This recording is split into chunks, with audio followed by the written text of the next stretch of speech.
Good afternoon. So I'm Michael. I'm a teaching fellow at the University of Warwick in the Cybersecurity Center there in the UK. I also lead our competition program.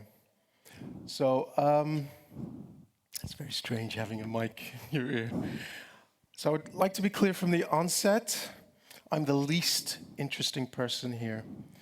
Okay, I'm with the people who actually play, like yourselves. Students and CtF players from Warwick, they're the ones who've lived the change we're going to talk about today. And in a few minutes, they're going to talk about their experience. My job right now is just to open a door to a conversation. So let me set your expectations. We're not here to provide solutions. Sorry. Okay? So if you came for a clean answer, you'll be disappointed. What we are here to do is start the discussion about that disruptive impact of large language models on CtFs and about what a path toward fair play might look like.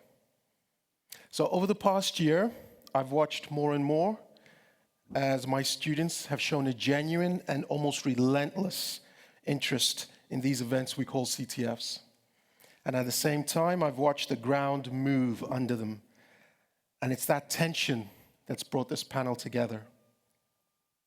Now, in the rare possibility that there is someone who isn't steeped in this world in this room,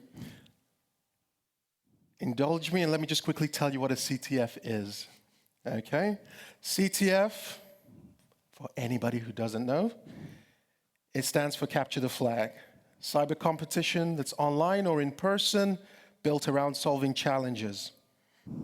A challenge a creator hides an exploit inside some piece of media, website, executable, or image.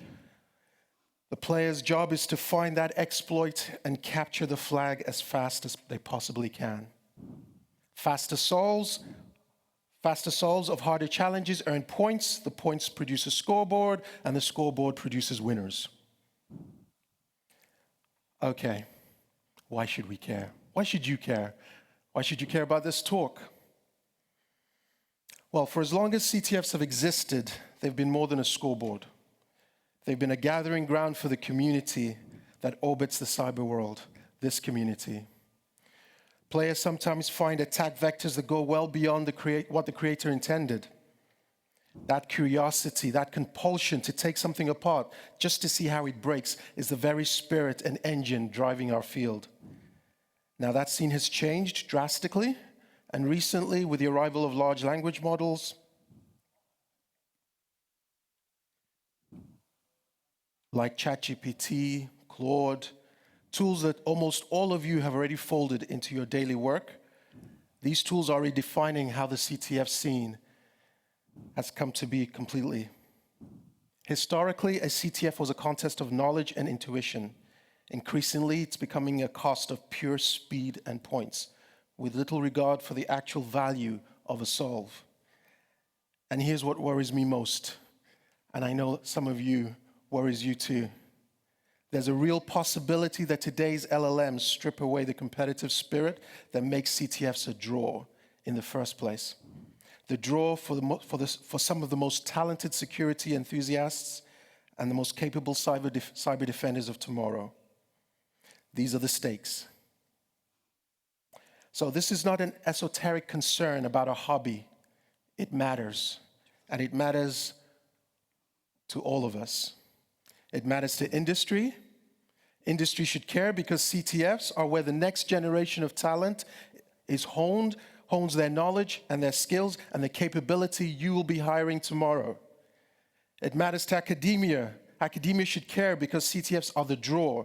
They're a large part of what brings talented people to study computer science and cybersecurity in the first place. It matters to government. Government should care because CtFs are the neutral ground to which you find the people who will provide the solutions to tomorrow's cybersecurity problems.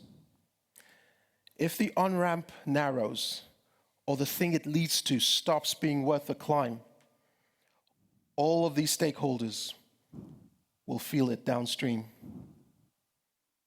Okay, that being said, before we go further, a quick vocabulary dive into terms you'll hear from us so we're all sharing, so we all have a shared dictionary. Okay, so I'm going to need you to come with me here. Who's heard of slop or slopping? Your hand up went so fast. Yeah. Can you tell us what slop or slopping is for the uninitiated?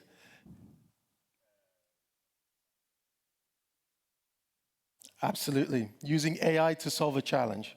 So when you hear the term slop or slopping, it just means you're using AI to solve a challenge. Okay, something you think you might, here's a term you think you might, some of you think you might have heard of the pub. Okay, clanker. Who can tell us what clanker means?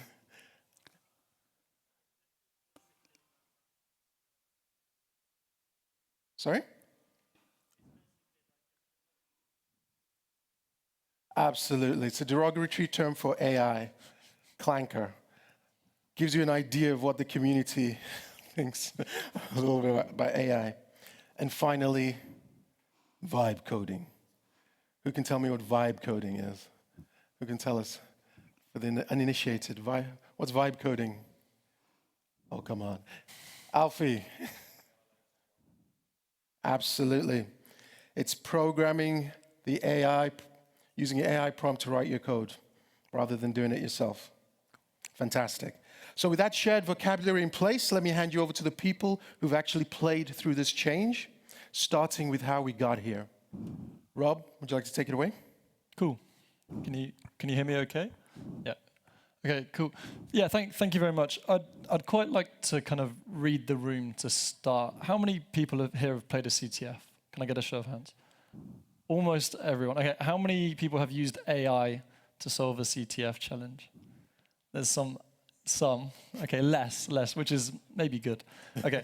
What I'd like to kind of quickly go over is the entire history of LLMs within the CTFs, according to me. So this is very much a subjective take. This is what I've seen.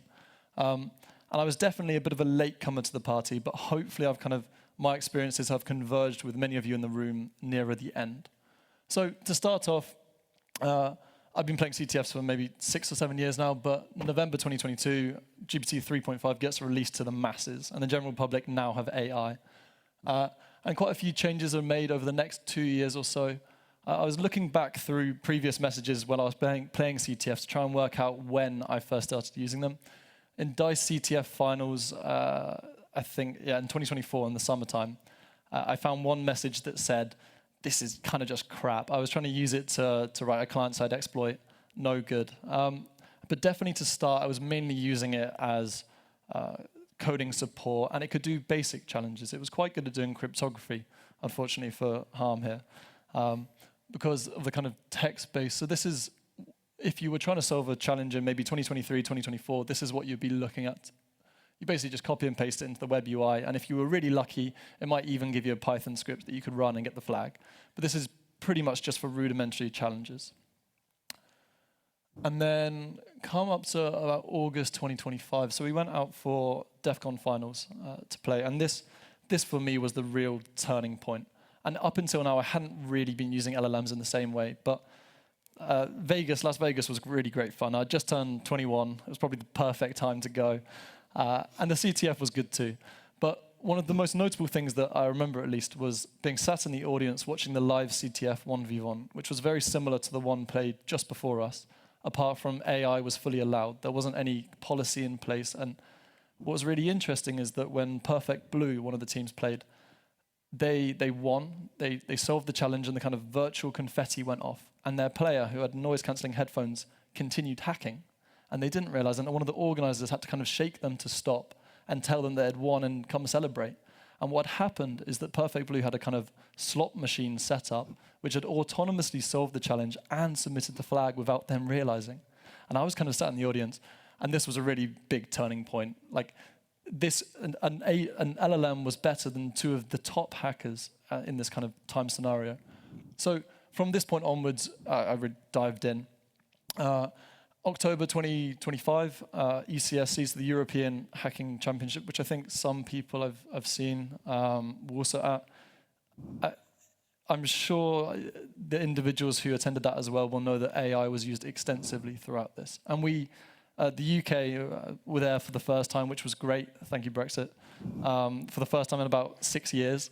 So it was nice to be there. But AI played a massive role in this competition. And I'm not going to name names, but there was certain teams that invested a lot into their AI infrastructure. I think one team, the number I heard was about $8,000 in LLM credits just throughout the course of this competition. So you can see how it can get pretty expensive to compete at a high level. Similarly, some big models released, Opus, Sonnet, GPT-5. These were pretty good. And then this is a bit more of a kind of personal opinion, but I think in the last 6 months, around January and February time, I'm not entirely sure why, but LLMs got really pretty good at solving CtFs. And this is a anecdotal experience that I've shared, and a lot of similar players have also experienced this. But some models were crucially released, I think.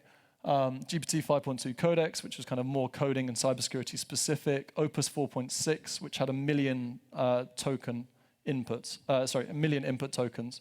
And this was a pretty big turning point. I think when GPT 3.5 was first released, it was limited to 8 or 16,000 tokens, which often would not be enough to solve a CTF challenge. But 1 million tokens is quite a fair number, and this kind of expanded the reach of it significantly. And to illustrate this, in February and March time, competed in both DICE CTF online qualifiers and Insomniac in person, which are two pretty well-respected CTFs. Insomniac was a load of fun. I think 700 CTF players were in the same room, all hacking. We finished at 6 a.m. It was a kind of gross event. And what was really interesting about both of these events, they're very highly regarded and respected CTFs, but in both the competitions, all but 3 challenges could be fully slopped, and which is pretty impressive. And in Insomniac, which I went to, there were 3 challenges that couldn't be fully autonomously solved using AI. One of them was a miscellaneous challenge, which was about 8 gigabytes, and they had to distribute via USB. I think the kind of clanker fell apart. The other one was a video game console, which you had to interact with. And the third one was called Socializer, in which you had to go to the challenge organizer and try and socially engineer them to get the flag. Someone might have tried to slop this and set up some Discord bot, but I can't say for certain. But this was a pretty interesting point. And I think a lot of people regard, especially DICE CTF, as perhaps the downfall, or in recent times, the downfall of CTFs. So what would it look like to play a CTF now? If you wanted to do a challenge and you embrace the AI, I ran this morning and took one of the hard web challenges from Pico CTF, and can everyone read that? Basically just using one of the LLM-powered IDEs, Cursor, Codex, Claude Code. It just works, and it's crazy effective. I think most challenges have, like this is one of the hardest challenges on Pico CTF, and it just does it 8 minutes. So go back, and this is another kind of recent anecdote of a CTF that I'd like to talk about, and I don't think many people will have heard of this one. This is a British inter-university competition called Sheffield Siege, and it's mainly aimed at beginners and medium-level players. And we went, and we were pretty worried before we went that we were going to get quote-unquote slopped on, which is a great phrase, really. And to avoid this, we had a bit of a prisoner's dilemma, that if we didn't come with AI tools, we would lose and would be uncompetitive.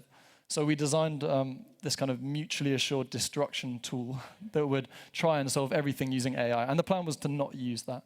And actually, we reached out to the challenge organizers asking about AI policy in advance.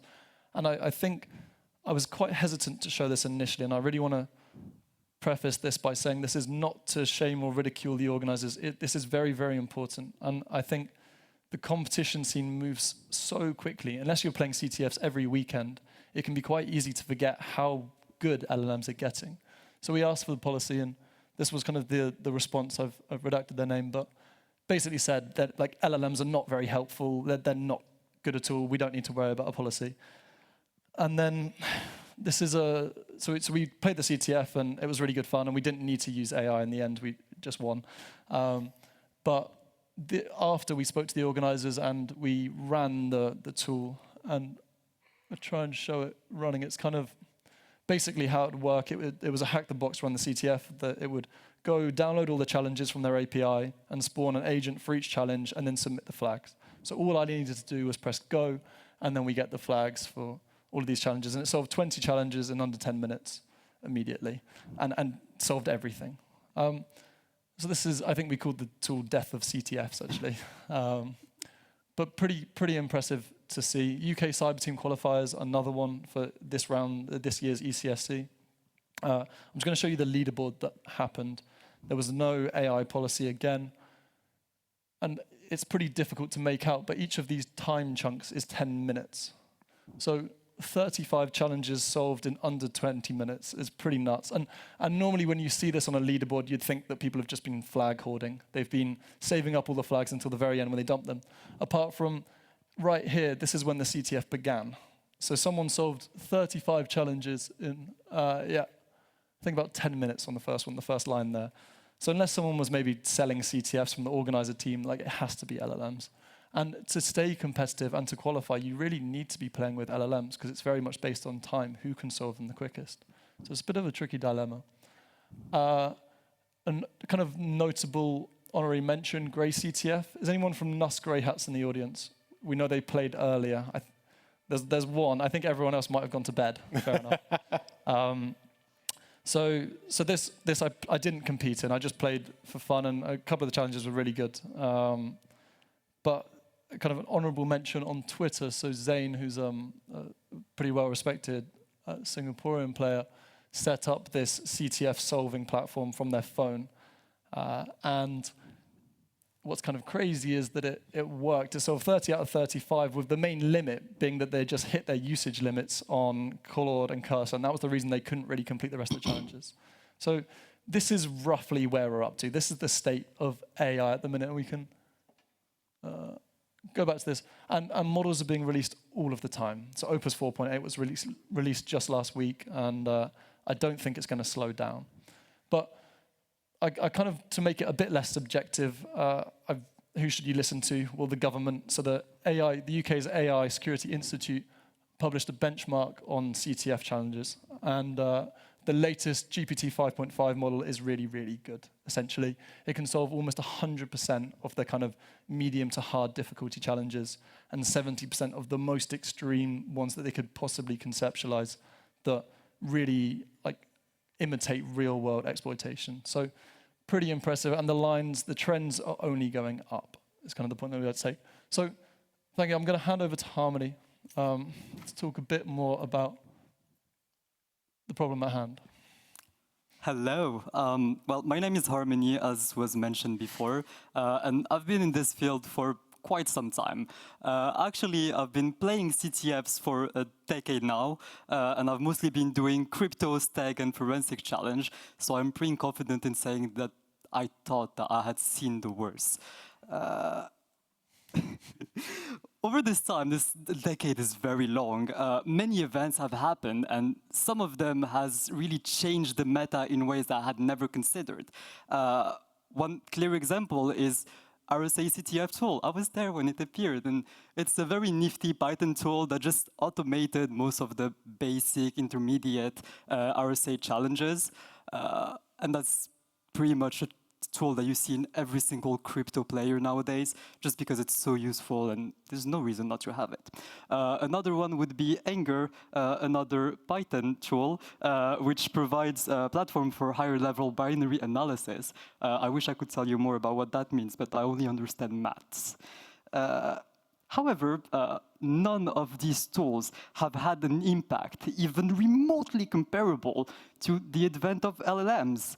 In a matter of months, I've seen Scoreboard displaying a more steep than ever drop in solves during the first minutes, the first 10, 15 minutes. This has never happened, and as Rob showed before, in real scoreboards, and like those are very much based on vibes. And at the same time, you can see on the Discords and on the forums, a lot of teams that were taking first bloods on very hard challenges and openly crediting their LLMs for the solves. And well, that's pretty much concerning for me. And so, more and more members of the community have been expressing one shared thought: CtFs are dying. Some of them, oh, we used to be magicians on the board. I need to find a new obsession.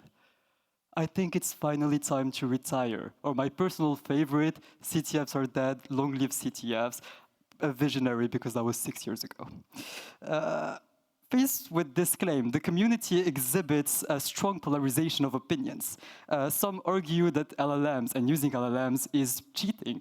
It ruins the fun, literally. Whereas others defend it as a tool, and it's a competition. You just play to win. And as much, and trust me, as much as I would love to go very deep into an analysis of my thoughts regarding the topic and why one of those people is very wrong, I have been asked to keep my politics out of it, and so I will not speak about Marxism today. That being said, it is entirely fair to state that this debate kind of goes nowhere, because both of those ideas are making a categorical mistake. The debate keeps swinging between a technical assessment by asking, is it a tool or a cheat? And an effective complaint by asking, does it ruin the fun? We argue that neither of those polarized fields are really asking the only true question that matters. And that is, what is a CtF really about?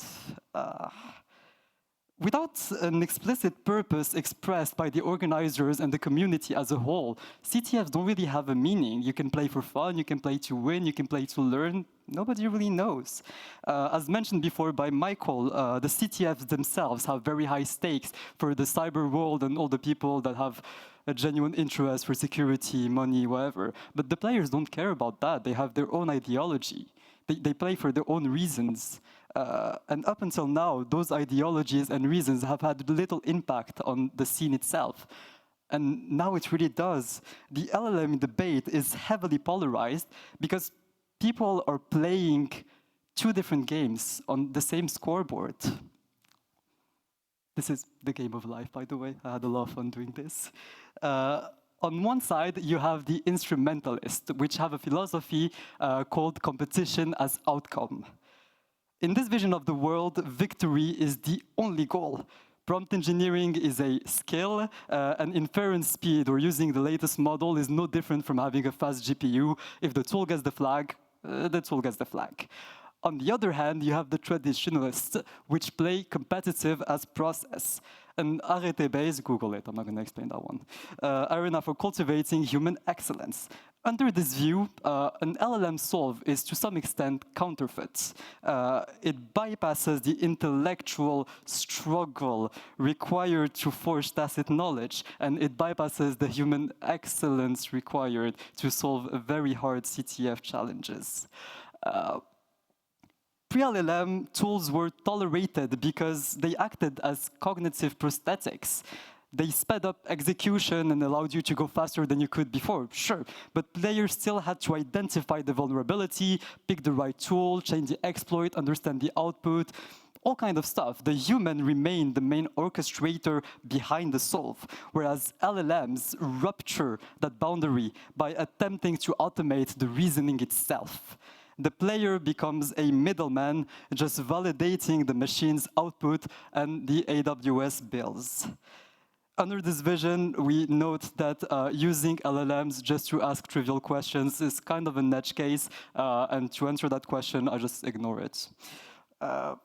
Organizers will often stay silent to avoid taking a side and making anyone upset, or sometimes they stay silent because any regulations regarding LLMs are very hard to implement, and we are all aware of that, especially online.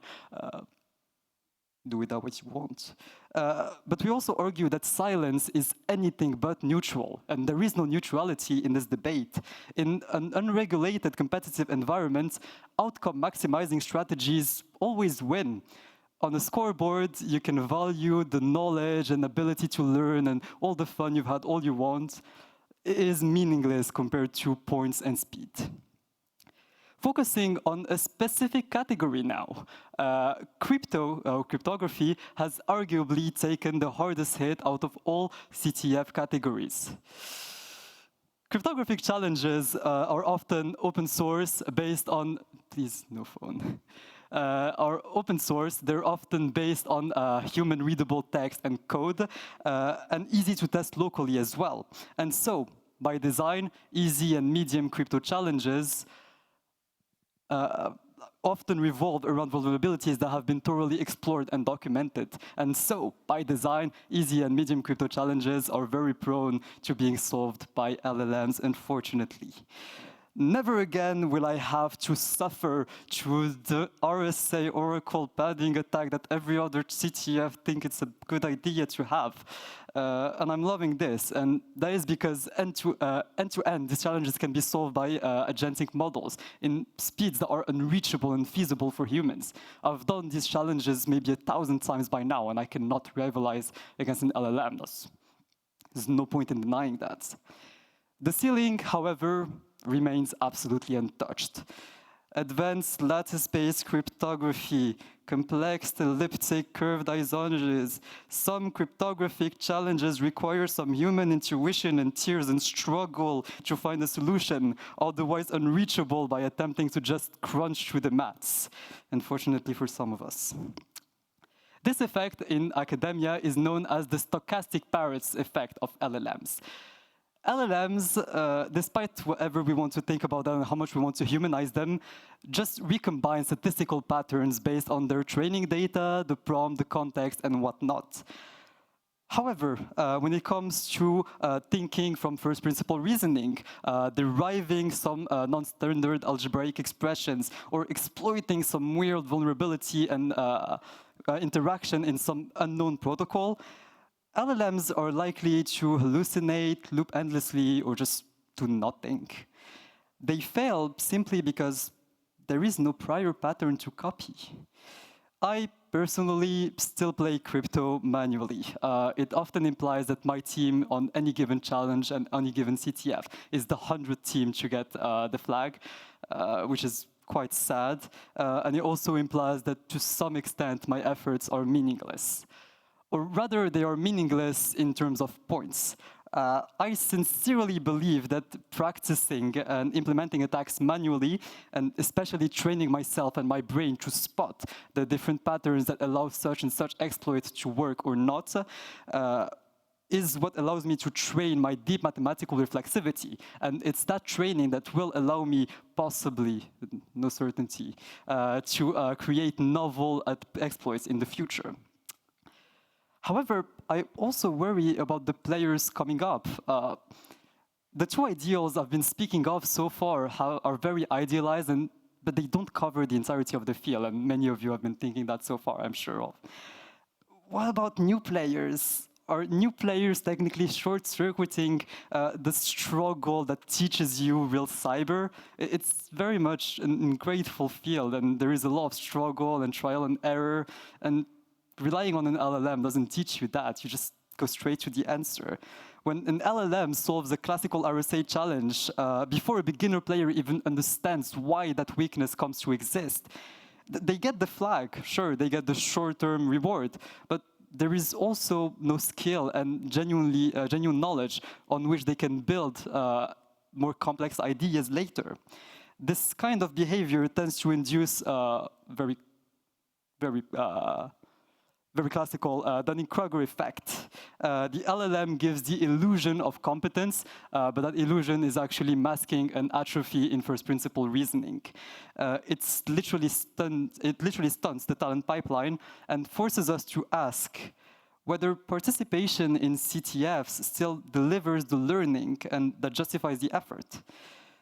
Discussions regarding LLMs usage are now an absolute necessity, and there is no doubt around it. That's probably why you're all here listening to this talk.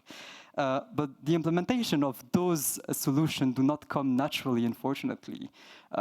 As mentioned before, we don't have a solution, but I will let Rob speak now, and he will try to explore some solutions that have been attempted, why they work, why they don't, and maybe get you some ideas. Cool, thank you, Harmony. I think it would be very, very easy to stand up here and give a solution. And I think it would equally, or even more so, be very, very easy to stand up here and get it completely wrong. So instead, what we've kind of wanted to do is take an existing look at all the solutions people have tried already. And there's been a lot. There's like lots of CTFs have had thoughts on this and different approaches to doing it. And to try and generally categorize this, we've come up with a graph, a really nice one, I think. And it generally goes from kind of CTFs that have completely allowed AI on the left hand and ones that are completely banned it, and everything in between, because it's a pretty big sliding scale. And on the vertical axis, it's how strict have the organizers enforced this policy? Like, have they kind of just completely stepped back, or are they really, really on it? And pretty much with this, I'd say that all the CTFs we've looked at, all of the AI policies can be sorted somewhere into the middle. So we can start on the bottom left with Grey CTF. Shout out to the one Nuss Grey Hats member here. And they had a very liberal approach, and it really encouraged AI to be used. And there was no enforcement. They said, go wild. But equally, if you didn't use AI, it was kind of fine. You just might not win. DICE CTF, I'm also putting in the lower bottom quadrant. And I think, although they didn't have a policy, as we've kind of previously mentioned, no policy is still a policy. And everyone slopped in DICE. And they were equally very chill. You could, but if you wanted to compete, you needed to use AI. Then we kind of start moving towards the right-hand side, where Kalmar CTF had a recent approach, and they had a separate leaderboard, a separate scoreboard for players that would self-declare that they weren't using AI at all. And but I think this worked pretty well. There's very important to note that this leaderboard had no prizes if you were just a human. Midnight Sun CTF seems a fairly relevant one to mention. So the finals that just happened, to the best of our knowledge, it was the challenge details could not be plugged into AI, and you could not use AI to directly solve the challenges. However, you could consult it for general understanding and advice, but there was a distinction there. However, this wasn't enforced, I believe. I don't think there were proctors. I don't think people were interviewing based on that. So we're putting that pretty chill. Lake CTF is another chill CTF, but very, very strict on the AI policy. There was absolutely no AI at all, no Google kind of search complete or the AI completion, no tab completion in your IDEs, so really locked it down. And speaking to the organizers of Lake CTF, they generally felt pretty optimistic about this approach, actually. They said that A, everyone had a good time, and B, people may have cheated, they have no way of knowing because they were so relaxed. But it didn't feel like the scoreboard was affected significantly by this, so no complaints from that. Worth noting that that was an in-person CTF. DEF CON CTF qualifiers is a really big recent one that's happened. This is quite a hard one to place. So DEF CON went down a kind of route of saying you can use AI, but you can't use it to fully solve the challenge. And that was their line. And maybe if you think every way you could possibly get around that, that's probably what people tried. What we don't know, and what we're still pending, is if they're going to enforce this, if they're going to try and restrict what people have done, and maybe ban teams. This is a kind of honorable mention before we get onto banning teams. Silly CTF is great. They tried a load of novel different approach. One of my favorite ones, LLM honeypot challenges, which are basically challenges that if you read it as a human, it says, please do not complete this challenge. This will get you banned if you submit the flag. Anyway, here's the flag. And then LLM that had been tasked to get the flag would simply print that, and the teams would get banned, which was kind of a novel approach, but maybe a slightly one-trick pony, but definitely interesting things to consider. And I think people had quite a lot of fun. Equally, the prizes, it wasn't an in-person CTF, it was just online. And RITSEC CTF. Did anyone play RITSEC here? Okay, very few hands. Anyone get banned from RITSEC? They were playing? No, okay. So RITSEC was an online CTF, and they went down the approach of saying, you can use some AI, but you can't fully solve challenges using AI. And if you do, you will be banned. And what was really, really interesting about RITSEC is that they did ban people. In fact, they banned, I think, 104 teams after the competition finished, which you're probably asking how on earth did they find who used AI to solve these challenges? And so we spoke to Sylvie, one of the challenge organizers and the chief banner. And basically, one of the approaches, they took a few approaches. One was all the top teams had to submit write-ups after, which couldn't be written using AI. They also interviewed any of the prize-taking teams to really discuss the hardest challenges to see if they knew what they were talking about. Any teams that submitted hallucinated flags, so flags that the LLM just kind of made up, they would be flagged immediately and kind of put under caution. Because humans are quite good at guessing flags, but they're not very good at, they don't tend to hallucinate them completely. And then they also looked at the time frames that people solve challenges. Although they didn't use that as banning data, that would just kind of like create suspicion. It's a really, really interesting approach. I'd like to also kind of mention that both RITSEC and Midnight Sun CTF have given quite a lot of thought to how do we make challenges that aren't solvable by LLMs but are by humans, which kind of seems the fairly obvious solution out of this. And spoke to Sylvie and they wrote 2 challenges that were slop-proof. And I think took quite a lot of time and investment into that. And it worked successfully and people weren't able to use AI to solve that, so which is a really interesting approach, but I think we'll come back to that. And then kind of the top right-hand corner, Swedish National Hacking Team, and then the UK Cyber Team both took a very similar approach. This is for the in-person finals, and it was almost like an exam. No AI at all, and what's more is there'd be proctors walking around the room, and if you got spotted, you'd be kicked out, I think. UK Cyber Team also took it pretty extremely. They distributed laptops and kind of gave a virtualized environment where you couldn't even copy and paste. What's interesting is that one individual still managed to get AI, I think managed to unlock the Google search AI, although that was caught by network inspection. So pretty invasive, but very effective. And I think speaking to the Swedish organisers, everyone seemed to have a good time, and I think at the UK Cyber Team as well. So that's one interesting approach. Note that both were in person. And then there's this kind of top left corner, which we haven't really looked at all. And what if AI is used, and not only that, but enforced? So Tencent and AICC are kind of leading competitions for this. It's what if we get rid of the human completely? And so I think how AICC worked at DEF CON is basically said, you submit your agentic frameworks and they have to try and find vulnerabilities and fix them, and then whoever does the best gets quite a large wad of cash. I think the first prize was $4 million. So that's an interesting route.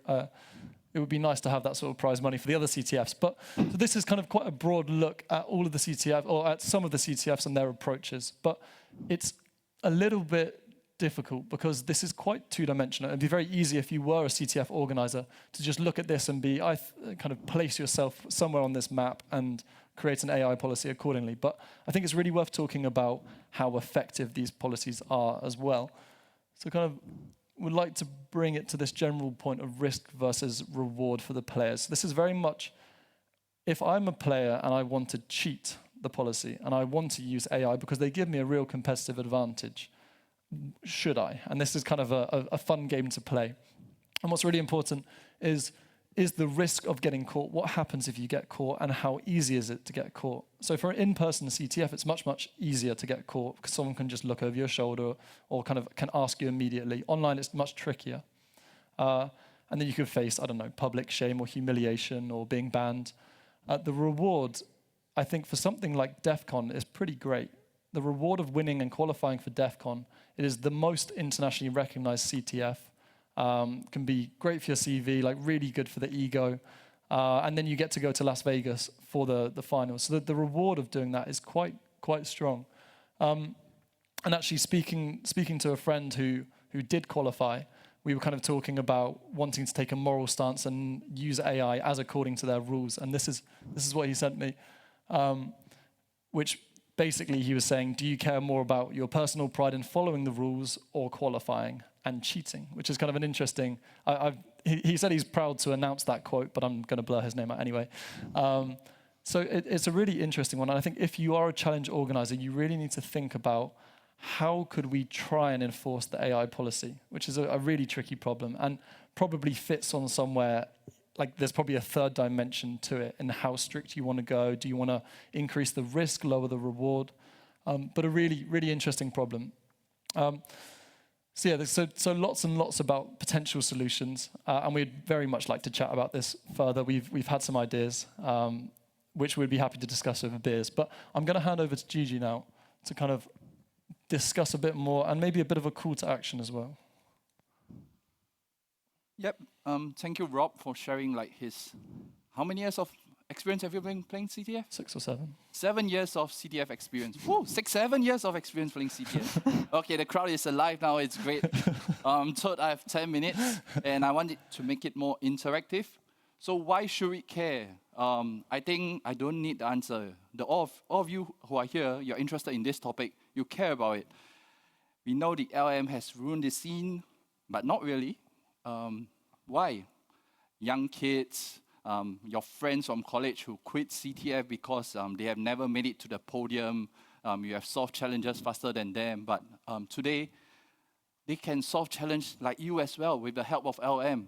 But the problem lies with, are they doing it, understanding the problem and solving these challenges created by maybe bug bounty hunters who find bugs and wants to share the idea how they discover the bug, they put it in a CTF challenge. Or maybe even a Vuln researcher, they found a V8 exploit and they recreate it in a container, a Docker, and make people exploit it, learn the tricks. But if you just throw it to the LLM model, yes, the LLM model does understand this problem because it's well documented. It can look for all the ideas, all the different permutations, and knock, and eventually gets the flag and helps the person gets on the scoreboard. Yes, like I said, LLM have enabled people, but with the wrong intent, the wrong outcome. Yes, you get a person who knows how to use the state-of-the-art technology, prompts out the answer, and that's it. It ruins the original intent, the fun of the CTF that I used to play back, started from 2014. And I resonate very well early on in the 1v1 pawn. You see the unvariant and PTR, you die. That's how I used to play CTF. Literally, on the debugger, run everything, look at the information, copy the code, maybe ask a genius on IRC or Discord, hey, do you know what this means? And stuff. And eventually, if I fail, I don't get to do the CTF well, I wait for write-ups, or I try to contact the author and say, can you tell me how to solve it? And I learn the trick. And I hope that the trick comes out in the next CTF so that I'll solve it and I'll feel happy. There's this dopamine and that I get from this experience. And it's also a skill that often not taught in academics. It's a skill that can also be applied in real-world products and solutions because there's so many software. And usually software developers come from school. They learn the same tricks to develop. And the vulnerability arises, but in different software. Therefore, security researchers always find similar security classes of bugs, but in different products. So do we really have to care? So I've talked about it. CTFs have built hackers. These hackers are not your notorious hackers bringing down companies, endorsing, but hackers who look at problems, break them into smaller problems, solving it using curiosity, how they do it for CTF, and eventually helping to make the cyberspace more secure. Yep, I've covered this point again. So the problem with LLM's disruption into the CTF scene is we are facing two big risks. Firstly, over-reliance on AI, and the next generation, it's pretty worrying because if they just prompt and get a flag, there's no point in playing CTF, to be honest. They can always prompt and do something else, vibe code or whatever. They lose the point of understanding a weakness or even finding new weakness. Next, I think Rob or Harmony probably brought this up. CTFs feels like it's a pay to win, so the more tokens you have, or maybe you invest in more VPSs, and you build a distributed network of VPS plus the latest LLMs, you can definitely solve a CTF in maybe a minute, but that could be a type of new CTF category that organizers want to try it out for fun. So there is a need for us to act together now, since we are all here. Again, just to re-emphasize, we are not giving any solution. We want to start the conversation. And how could we do that? And we actually have a solution for everyone here. Even if you don't play CTF, and you are here to make sure that my mic is working, the lights are working, yeah, I have a solution for you as well. But let's start off with the people who can do the most. I believe most of you here are like CTF players, and you also organize CTF, maybe for your school, for your community, for your country.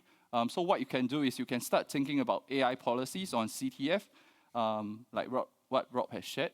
So what's the intent of this CTF? Do I want to teach people to learn how to play CTF? Do I want to teach them concepts on memory? Do I want to teach them concepts on web application vulnerabilities? Do I want to teach them, what do I want to teach them? Do I want to teach them how to prompt to solve problems? So that's up to you.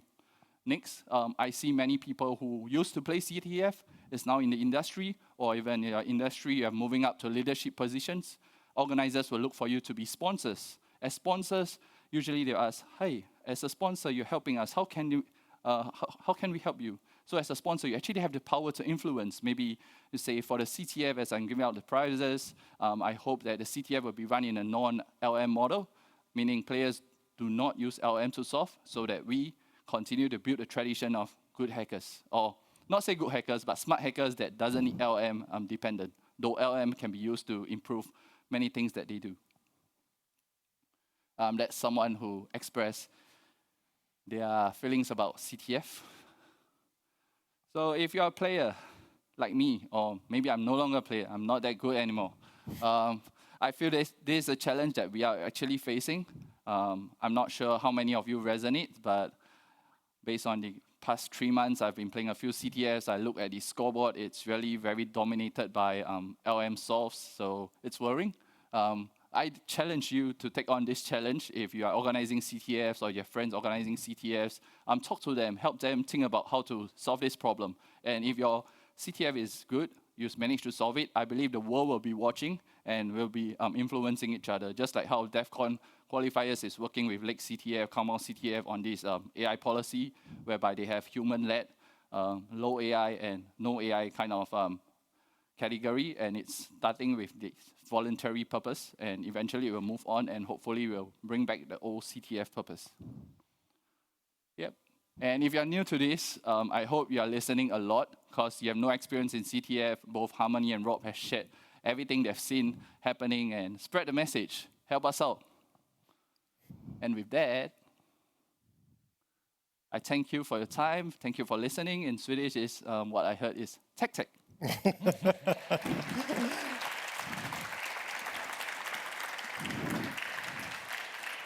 Thank you all. We are, let's see if you can stand there so I can see you all at the same time.